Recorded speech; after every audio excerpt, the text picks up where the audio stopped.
చిన్నవి. ஒரு மெய்யான கிறிஸ்தவன் இந்த உலகத்துக்கு அவன் ஒரு சத்துருவாக இருக்கிறான். A true Christian is an enemy to this world. ఒక నిజమైనటువంటి క్రైస్తవుడు ఇక లోకమునకు శత్రువు అయ్యున్నాడు. உலகம் நம்மை பகைக்கிறது.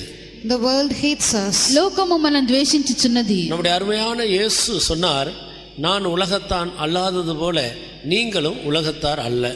Our beloved Jesus said, "Ye are not of this world, even as I also am not of this world." మన యొక్క ప్రియ యేసు చెప్పినట్లుగా నేను లోక సంబంధిని కానట్టు మీరు కూడా లోక సంబంధులు కారు. உலகம் உங்களை பகைத்தால் நீங்கள் ஆச்சரியப்பட வேண்டாம். If the world hate you, you need not wonder about it. లోకము మిమ్మల్ని ద్వేషించినట్లయితే మీరు ఆశ్చర్యపడకుడి. அது உங்களை பகைப்பதற்கு முன்னாலே என்னை பகைத்து விட்டது. It hated me before it hated you. అది మిమ్మల్ని ద్వేషించుటకు మునుపే నన్ను ద్వేషించెను. உலகத்திலே உங்களுக்கு உபத்திரவம் உண்டு. In the world